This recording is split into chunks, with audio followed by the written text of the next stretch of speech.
Nous vous informons que ce programme est déconseillé aux moins de 10 ans.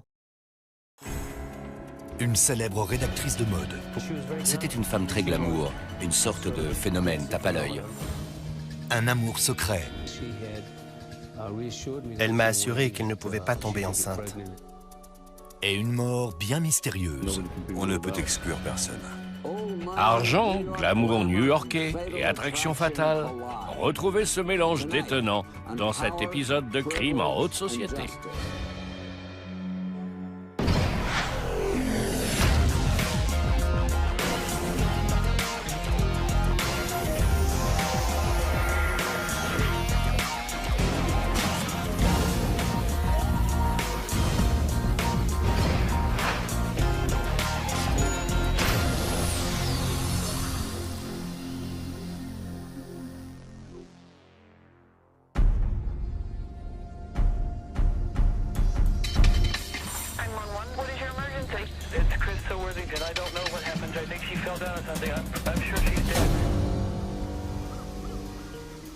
C'est la police de Truro dans le Massachusetts, près de la pointe du Cap Cod, qui prend l'appel.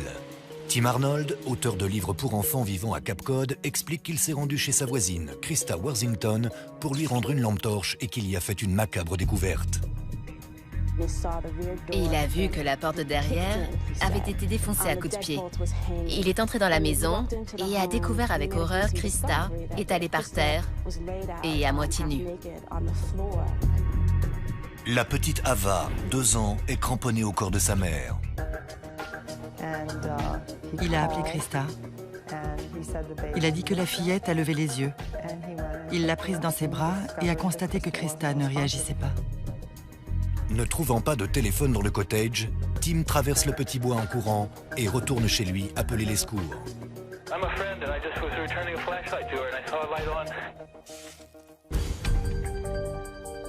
La scène n'est en rien comparable avec les délits mineurs habituellement commis dans cette petite ville. L'agression était violente. C'était une scène horrible. Il y avait beaucoup de sang. Même pour des personnes qui sont dans la police depuis longtemps, c'était une scène de crime atroce et épouvantable. Mère célibataire de 46 ans et ancienne rédactrice de mode, Krista Worthington gît morte sur le sol de sa cuisine. Elle a été sauvagement battue et poignardée d'un seul coup de couteau dans la poitrine.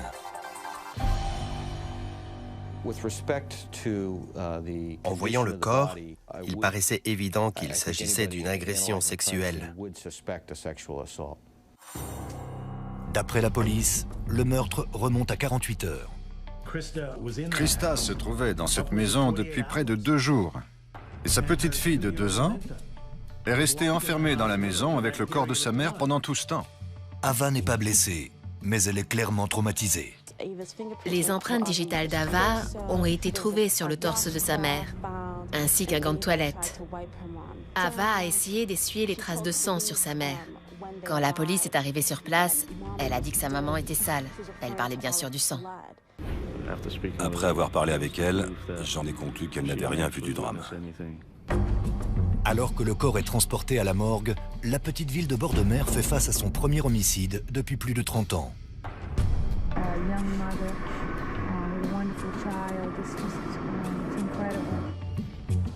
Dans cette ville réputée pour sa beauté sauvage et son charme pittoresque, ce meurtre occupe tous les esprits.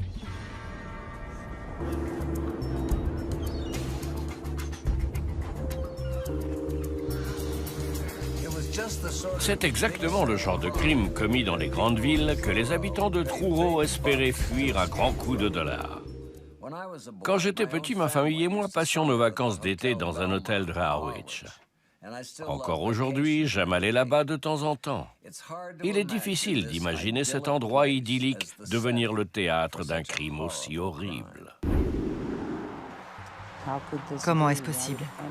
Pourquoi une personne serait-elle venue à Truro, aurait pénétré dans cette maison par effraction et tué cette femme? La police du Massachusetts envoie des techniciens de scène de crime fouiller le cottage. Mais les premières personnes arrivées sur les lieux ont causé beaucoup de dégâts. Les techniciens ont dû travailler sur une scène de crime qui avait été altérée par les allées et venues d'une quinzaine de professionnels de la santé avant l'arrivée de la police. Nous vivons dans une petite ville paisible au bout de Cap Cod. Personne ne sait comment enquêter sur un meurtre ici. Malgré la contamination des lieux, les enquêteurs parviennent néanmoins à découvrir des preuves à l'extérieur de la maison. Il y avait des traces de lutte, des objets personnels de Krista, son béret, ses lunettes et ses chaussettes ont été découverts dehors. Il y avait aussi des marques menant jusqu'à la porte, comme si une personne avait été traînée, tenue sous les aisselles et ses pieds raclant le sol. Tout porte à croire que Krista a été agressée à l'extérieur, traînée à l'intérieur, puis tuée. Les enquêteurs ont trouvé un téléphone portable posé sur la table. Le numéro 9 était encore affiché et ils ont conclu que Krista avait essayé d'appeler la police pendant son agression. Elle devait être désespérée. Les enquêteurs ne retrouvent pas l'arme du crime, mais ils découvrent un indice essentiel sur le corps de Krista. Grâce à la grande quantité de prélèvements d'ADN et d'analyse de sang, la police a découvert que dans les heures avoisinant celle de sa mort, Krista avait eu une relation sexuelle avec un homme. Du sperme a été retrouvé, et donc un ADN. Si l'on se réfère à l'endroit où l'ADN a été retrouvé, il était quasi évident que l'homme à qui appartenait cet ADN était également le tueur. Cet ADN peut constituer un indice très précieux, permettant d'identifier le meurtrier de Krista, ou au moins l'un des derniers hommes à l'avoir vu. Mais il n'est d'aucune utilité tant que la police n'interpelle pas de suspect. Quand un meurtre se produit sans témoin, la procédure veut qu'on commence par interroger les proches de la victime. Tout le monde était bouleversé. Ça a changé nos vies à jamais. Il s'agissait forcément de quelqu'un qui la connaissait. La ville de Truro comptant moins de 2000 âmes pendant l'hiver, les habitants craignent que le meurtrier ne soit un voisin. Les jours suivant le meurtre, certaines personnes ont déclaré que dorénavant, elles fermeraient leurs portes à clé. Le meurtre a eu un impact assez fort sur la communauté. Une conférence de presse est organisée afin de calmer les esprits. Malheureusement, la police ne peut rien contre l'angoisse des voisins et l'ardeur des médias. Mon téléphone s'est mis à sonner sans interruption. Des journalistes de tout le pays m'appelaient. J'étais totalement dépassé. Mais j'ai rapidement compris que cette histoire comportait les ingrédients clés pour un article à sensation dans les tabloïds. Krista avait écrit des articles pour des revues glamour mondialement connues. Je ne l'ai jamais rencontrée, mais nombre de mes amis la connaissaient. Et ils ont été profondément choqués par son meurtre, ainsi que par les secrets que la police était sur le point de mettre au jour.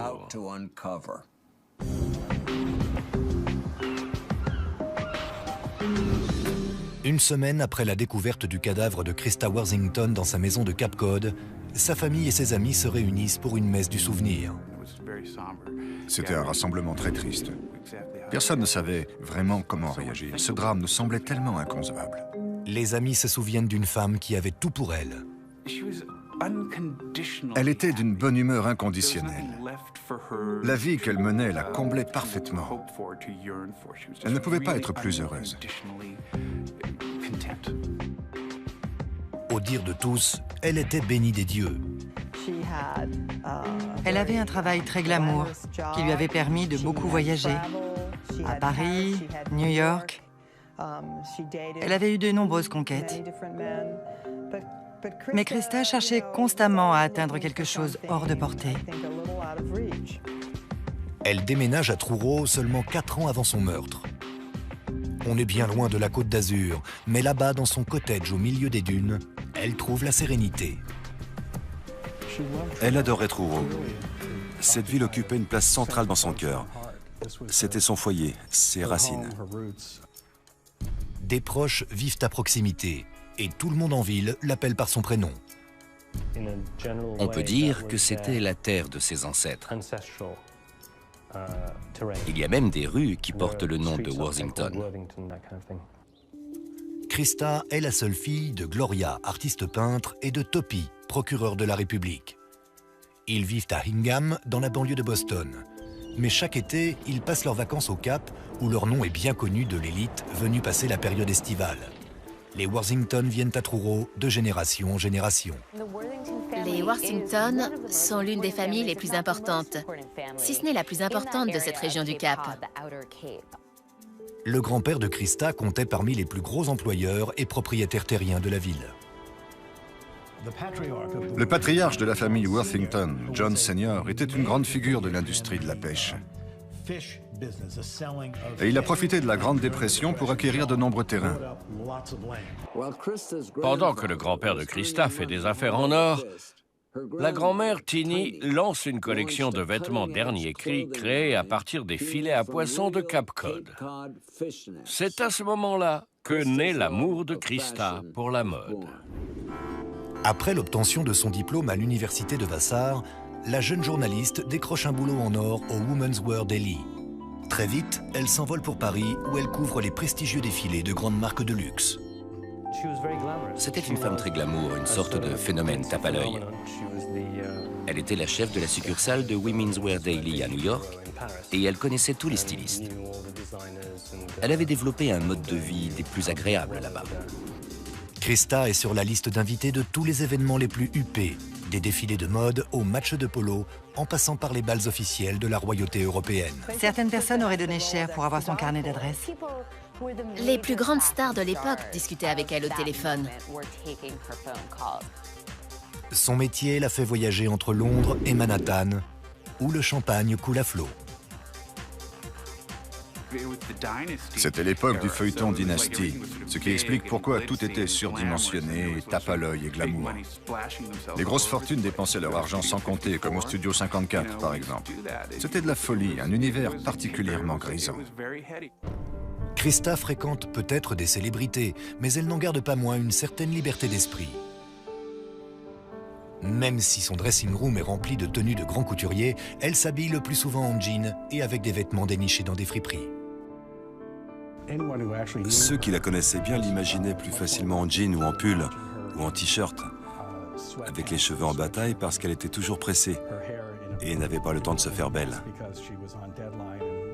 Par contre, quand elle sortait pour les affaires ou faire la fête, elle prenait le temps de se préparer. Mais ce n'était pas la vraie Christa. Alors que Christa approche de la quarantaine, son quotidien à 100 à l'heure perd de son intérêt. Elle aspire à une vie plus substantielle. Elle remettait son mode de vie en question et réfléchissait à ce qui était vraiment important à ses yeux.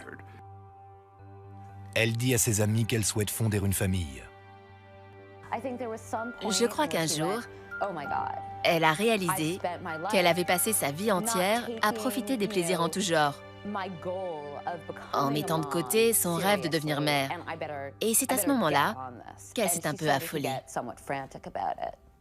Mais plus elle pense à l'idée d'avoir un enfant, plus elle envisage de vivre cette expérience seule. Christa était devenue membre d'une association regroupant des mères célibataires par choix. Elle songeait à avoir recours à l'insémination artificielle pour avoir son enfant. Elle avait même rapporté chez elle des biographies de donneurs de sperme et des cassettes audio avec les voix de ces derniers. Mais deux nouvelles vont faire basculer sa vie. Tout d'abord, les médecins lui annoncent qu'elle est stérile. Ensuite, elle apprend que sa mère souffre d'un cancer.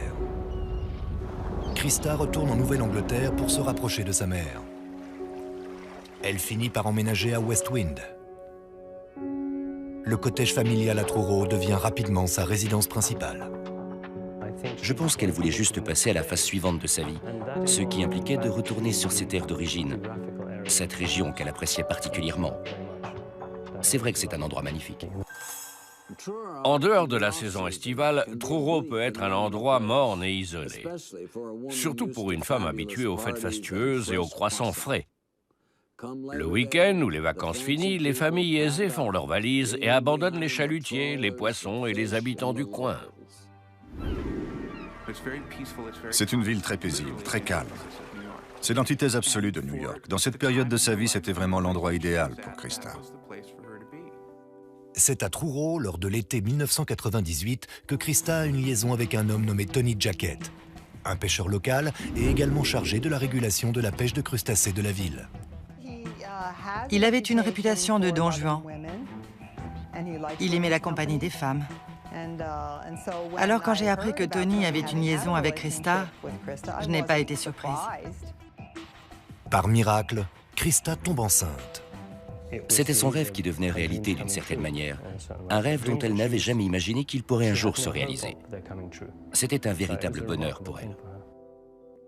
Mais pour Tony, le bonheur est loin d'être au rendez-vous. J'ai été sous le choc. Krista m'avait assuré qu'elle ne pouvait pas tomber enceinte. Et à l'annonce de la nouvelle, je me suis dit que c'était le début de gros ennuis. Krista est sur un petit nuage. Mais Jacket est déjà marié, père de 6 enfants, et il n'a nullement l'intention de demander le divorce. Tout le monde vous dira que Krista était une chic fille, mais que ses goûts en matière d'hommes laissaient à désirer. Krista ne tenait pas vraiment à ce que Tony s'implique dans la grossesse. Elle disait qu'elle s'occuperait de tout elle-même, c'était sa volonté, elle ne lui a rien demandé. L'arrangement semble fonctionner.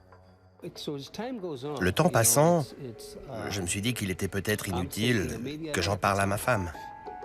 Mais après avoir élevé Ava seule pendant 1 an et demi, Krista veut que sa fille ne manque de rien. Au bout d'un certain temps, elle a voulu que je sois présent pour Ava. Jacket doit avouer à sa femme la vérité sur sa liaison et sa fille illégitime. Je ne savais pas comment ma femme réagirait. Je m'étais préparé à ce qu'elle ne puisse pas me pardonner et qu'elle m'oblige à partir de la maison. Mais le mariage résiste et au final, Ava est même la bienvenue dans la famille Jacket. Pendant 1 an, on a agi dans le meilleur intérêt d'Ava, parce que c'était ce que Krista désirait. On se disait que tout allait pour le mieux, ce qui était vrai. Elle avait refusé de prendre une assurance maladie, du coup je lui avais fait bénéficier de la mienne. Nous étions à très bons termes et Krista jugeait inutile d'aller au tribunal pour mettre au clair notre situation. Les enquêteurs se demandent à présent si Jacket ne nourrit pas quelques ressentiments à l'égard de Krista pour tous les ennuis qu'elle lui a causés. Et quand ils découvrent que la petite Ava hérite d'1 million de dollars, la suspicion augmente. D'après les apparences, il avait un mobile. La fillette avait hérité d'une importante succession. Étant le père de la fillette, de lourds soupçons pesaient sur lui. La police interroge Jacket, mais il nie catégoriquement être impliqué dans le meurtre. Did you kill Krista? I can't imagine anybody asking me that, and my answer is going to be, of course not. And I hadn't been anywhere near her house. Les anciennes conquêtes sont généralement en haut de la liste des suspects, mais Tony est le seul ancien amant dans les parages. Les policiers s'intéressent aussi à un autre homme qui avait accès au cottage de Krista et à sa chambre. Tandis que la police continue d'enquêter sur Tony Jacket, le père du bébé de Krista Worthington, un autre suspect fait son apparition. Comme l'apprend bientôt la police, Tim Arnold, l'homme qui a découvert le corps de Krista et prévenu les secours, a été bien plus qu'un simple voisin. Tim Arnold est un homme intéressant. Il est illustrateur et il écrit des livres pour enfants. Il vit juste derrière le cottage de Krista et pouvait y accéder par le porche arrière de sa maison. C'est pendant l'hiver, alors qu'elle vivait avec sa fille Ava, qu'ils sont devenus amis. Puis, quelque temps plus tard, amants. Ils se fréquentent pendant près d'1 an suite à la liaison de Krista et Tony. Ils vivent même ensemble durant 4 mois dans le cottage Westwind. Pendant cette période, Arnold s'est beaucoup rapproché d'Ava. Il était très attaché à Ava. Certains diraient même trop attaché. Mais au bout d'1 an, Krista met un terme à leur relation. C'était un homme qui avait besoin de beaucoup d'attention. Au début, ils se sont aidés l'un l'autre. Mais ensuite, je crois qu'il était un peu trop étouffant. C'est pourquoi elle lui a demandé de partir. Arnold est dévasté. J'ai longuement appris à connaître Tim, et cette rupture l'a vraiment perturbé. 2 écrivains trouvant l'amour sur leur pas de porte. Ça a sans doute été le bonheur au départ. Quand une romance en est à ses balbutiements, avoir son amant vivant dans la même rue peut se révéler fantastique. Mais quand la routine s'installe, ça peut être une torture. Les enquêteurs doivent déterminer si la situation a pu pousser Tim au meurtre. Ce qui est indéniable, c'est que Krista a rejeté Tim. Alors a été émise l'hypothèse que l'amant dédaigné est entré dans une colère noire, qu'il a perdu contrôle, a frappé son ex-amante et l'a tuée d'un coup de couteau. L'explication que Tim donne quant à la découverte du corps soulève des interrogations.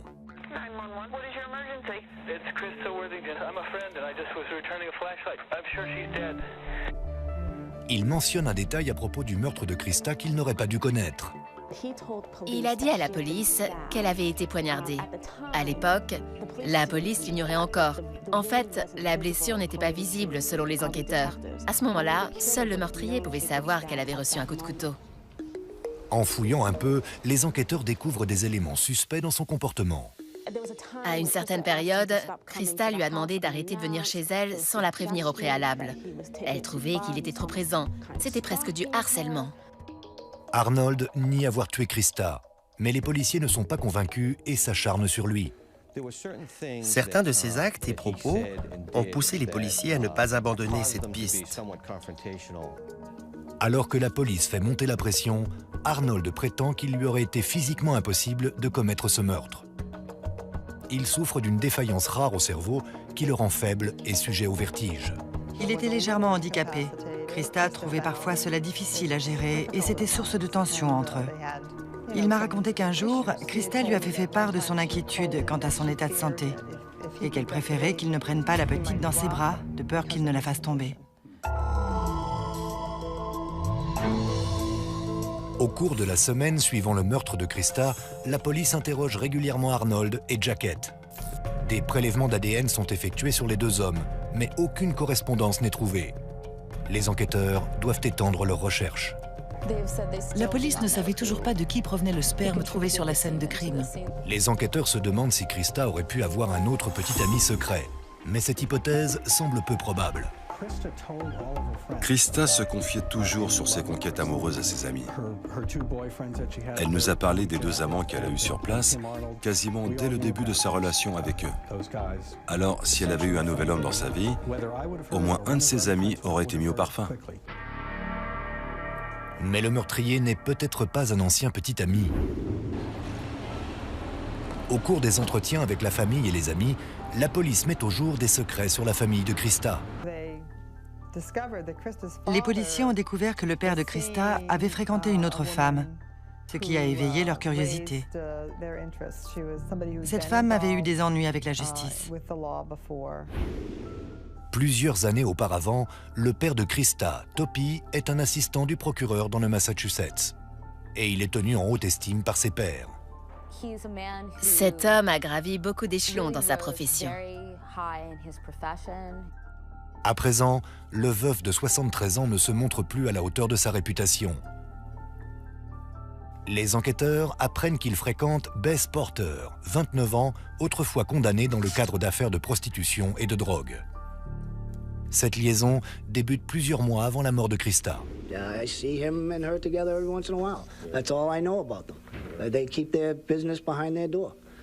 On avait l'impression qu'il était son vieux protecteur. C'était un nouveau rebondissement dans cette affaire qui réunissait beaucoup de personnages très intéressants et comportait de nombreuses surprises. Cette révélation embarrasse beaucoup les Worthington. D'un côté, on a cet homme dont la réputation n'est plus à faire, qui a étudié à la faculté de droit de Harvard et qui a été procureur. Et de l'autre, on découvre un homme plus mystérieux, qui entretient une liaison avec une jeune prostituée de la banlieue de Boston accro à l'héroïne. Des amis déclarent aux enquêteurs que Krista était furieuse de cet arrangement et qu'elle avait essayé d'y mettre un terme. Cette histoire l'avait mise hors d'elle.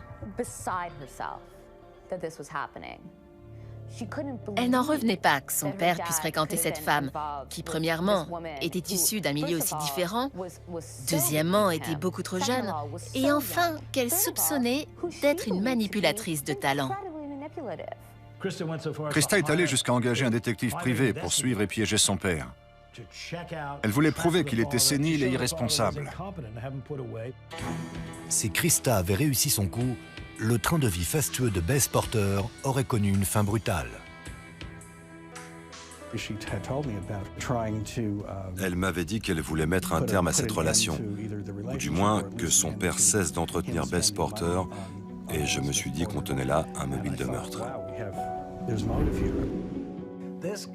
Cette affaire présente une liste de suspects digne d'un roman d'Agatha Christie. Tout d'abord, le pêcheur coureur de jupons. Puis, l'auteur de littérature enfantine handicapé.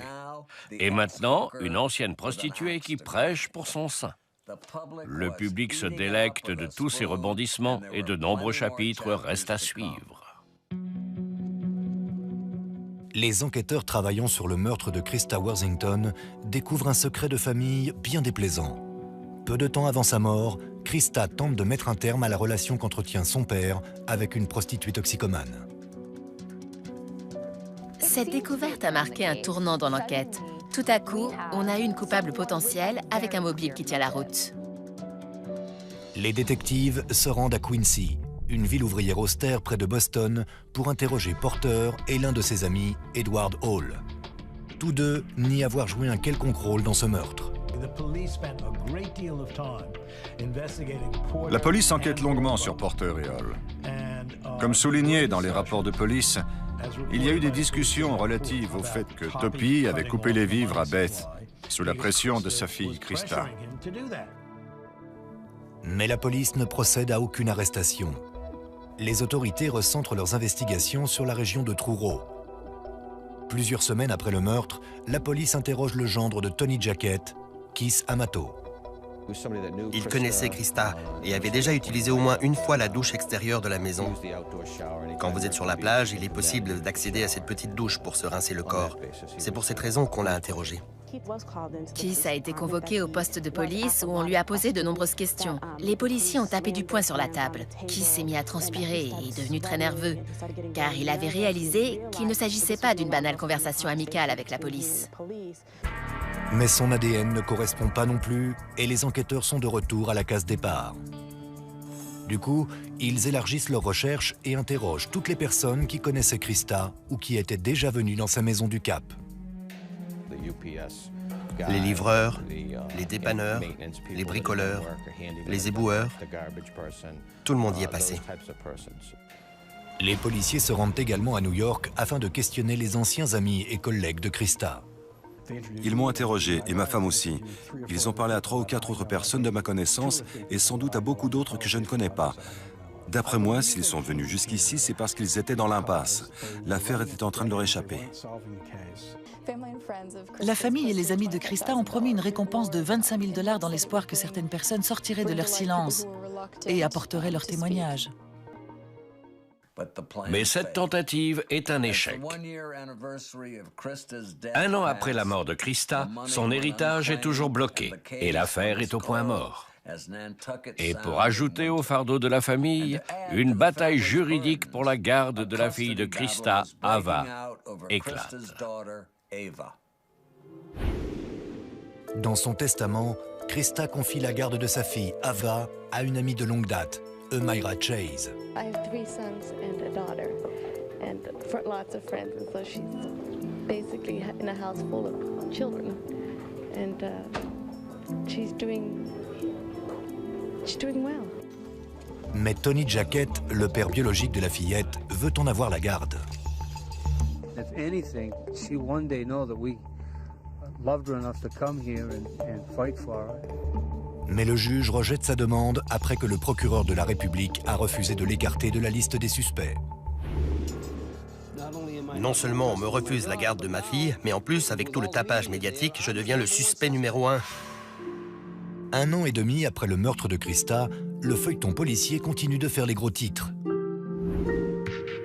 Un livre relatant l'histoire est publié et devient rapidement un best-seller. L'histoire de la mort choquante de Christa touche la corde sensible de nombreux Américains. C'est une histoire humaine incroyablement complexe. Fermement décidée à résoudre l'affaire, la police fait appel à l'unité de sciences du comportement du FBI afin d'établir un profil du meurtrier. D'après les analyses de la scène de crime, le FBI conclut que le meurtrier vit probablement aux alentours. Le meurtrier est un habitant de la région.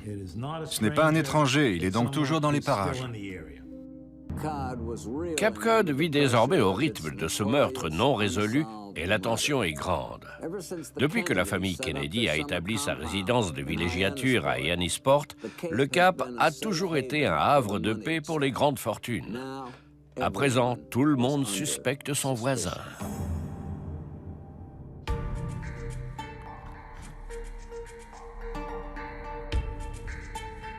Alors que le 3e anniversaire de la mort de Christa Worthington approche, la police est plus que jamais convaincue que le meurtrier habite la région.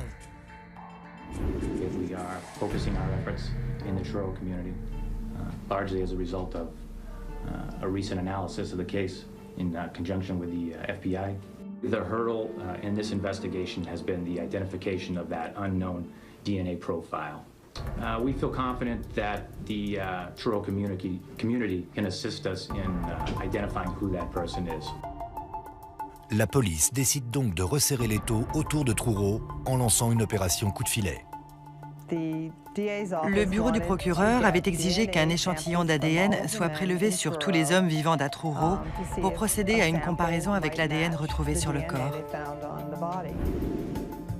La police descend dans les rues principales de Truro, demandant à chaque homme de se prêter à un prélèvement salivaire. Ils ont demandé aux hommes présents à la station-service, à l'épicerie, à la supérette, au magasin de vins et spiritueux et à la décharge de la ville de se soumettre au test ADN. Si certains hommes acceptent sans rechigner,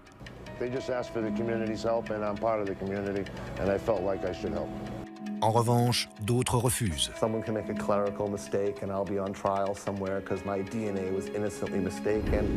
Plus de 75 échantillons sont prélevés le premier jour, mais la stratégie est controversée. L'Union américaine pour les libertés civiles fait entendre son mécontentement, surtout lorsque les enquêteurs avouent prêter grande attention à la réaction des hommes face à cette demande. Si vous refusiez de donner votre ADN, la police prélevait votre plaque d'immatriculation et ajoutait votre nom à une liste noire. Le petit ratissage de la police d'État provoque une véritable tempête de controverses. Je sais qu'il y avait une enquête en cours et je m'y serais certainement plié. Mais imaginez, vous êtes en train de manger votre sandwich bien sagement quand un policier débarque, vous demande de le suivre et vous prélève un échantillon de salive.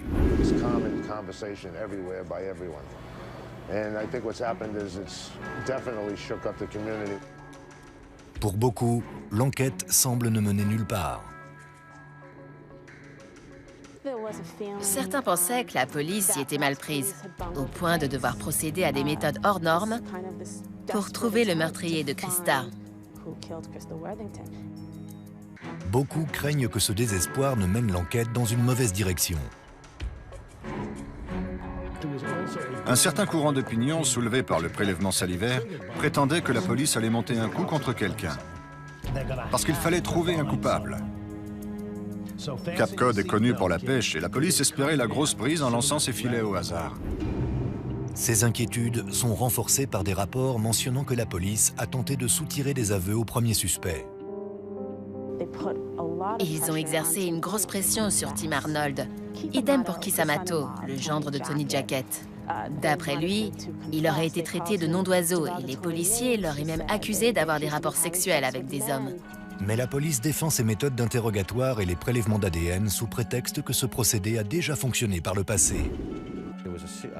Cette méthode avait déjà été utilisée dans une petite ville d'Angleterre et avait permis d'interpeller l'auteur d'un viol. Nous n'étions pas sûrs à 100% que ça fonctionnerait, mais ça valait le coup d'essayer. Les habitants de Truro ignorent tout de la lenteur de l'enquête. La police a prélevé l'ADN de plus de 100 hommes, mais à cause de ses faibles moyens, le laboratoire ne peut en tester qu'un nombre infime. Le procureur a fini par admettre que les techniciens avaient pris beaucoup de retard. Ils étaient en sous-effectif, les moyens étaient insuffisants, mais ils faisaient de leur mieux.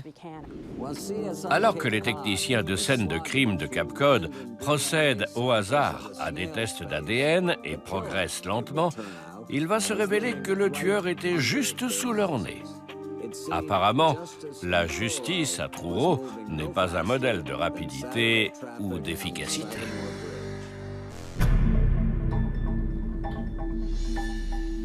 3 ans après le meurtre de Christa Worthington, les enquêteurs dénichent enfin la correspondance ADN tant attendue.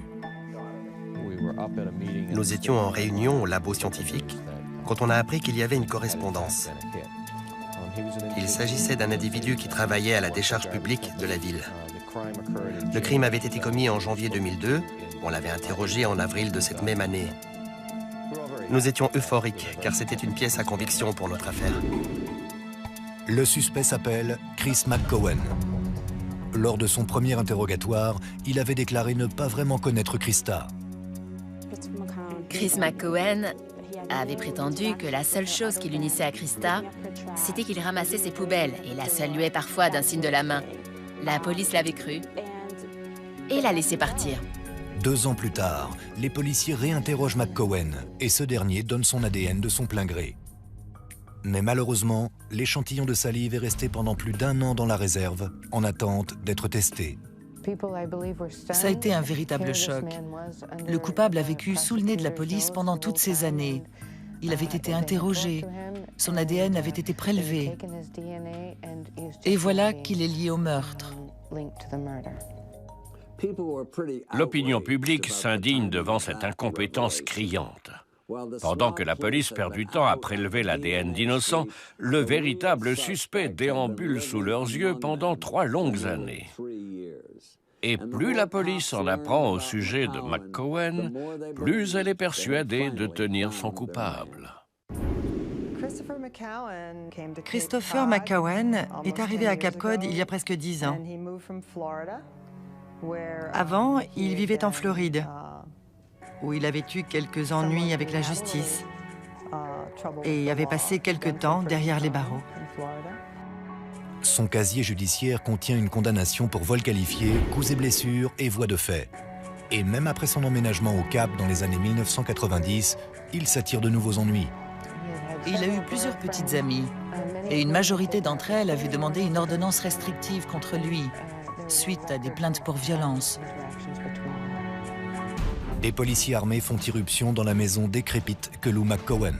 Last night at approximately 7:15 p.m., detectives from the Massachusetts State Police Detective Unit arrested Christopher A. McGowan, age 33, for the 2002 murder of Christa A. Worthington. Les détectives interrogent McCowan pendant 6 heures. Au début, l'accusé maintient sa version des faits et prétend qu'il ne connaissait pas Christa. Mais quand on lui annonce que son ADN a été retrouvé sur les lieux, McCowan change de disque. Il a déclaré à la police qu'il avait eu une liaison avec Christa. Il admet également qu'il était présent chez Christa au moment où elle a été tuée. Mais il nie être l'auteur du meurtre. Ce serait l'un de ses amis, Jeremy Fraser, le véritable coupable. Dans cette histoire bourrée d'incohérences, McCowan explique que Fraser et lui se sont rendus chez Christa après une soirée alcoolisée dans l'espoir d'avoir des rapports sexuels. McCowan raconte à la police que Christa l'a fait rentrer chez elle, ainsi que Jeremy Fraser. McCowan poursuit en expliquant que Christa et lui ont un rapport consenti, mais que les choses tournent mal lorsque Christa surprend Fraser à fouiller dans son sac à main. Selon McCowan, les 2 hommes quittent ensuite la maison, mais Christa les suit à l'extérieur. D'après la police, McCowan a raconté que Fraser a fait demi-tour et l'a frappé 2 fois au visage. Il aurait perdu tout contrôle et aurait poursuivi en la rouant de coups de pied et en la tabassant. Ensuite, Christa a été traînée à l'intérieur de la maison. Et tout à coup, Fraser s'est emparé d'un couteau et l'a poignardé. La police interroge Jeremy Fraser, mais il a un alibi en béton pour le moment du meurtre. La seule thèse affirmant que Jeremy Fraser était présent sur la scène du crime est fournie à la police par un homme ayant changé sa version des faits à 9 reprises. Les autorités inculpent McCowan de meurtre au 1er degré et viol avec voie de fait. C'est le soulagement pour la ville de Truro. Mais le jugement de cette affaire attire de nouveau les médias du pays et un autre livre sur l'affaire voit le jour. J'ai interrompu l'écriture d'un livre en cours et l'ai mis de côté pour me consacrer à la rédaction du livre sur le meurtre. La plaidoirie introductive débute le 18 octobre 2006.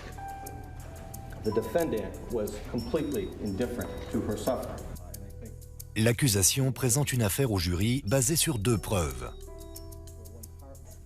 L'échantillon d'ADN et l'interrogatoire de McCowen que la police considère comme un aveu.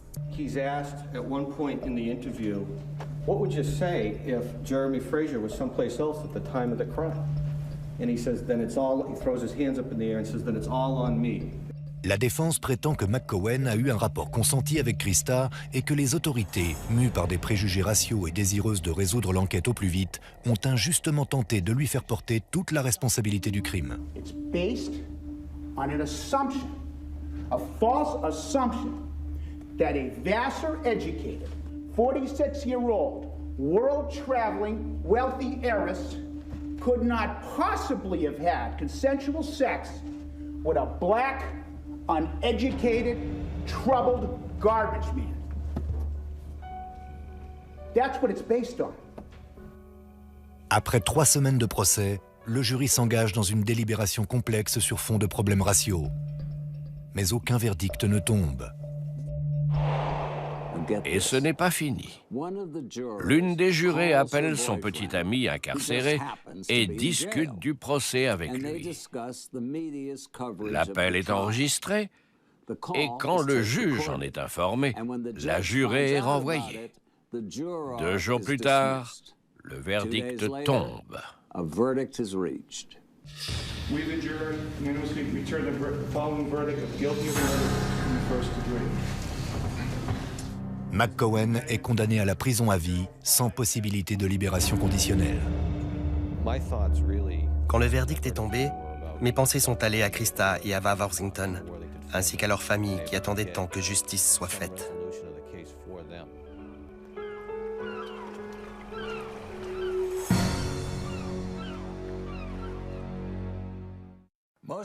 Beaucoup considèrent le meurtre de Krista Worthington comme une affaire classée.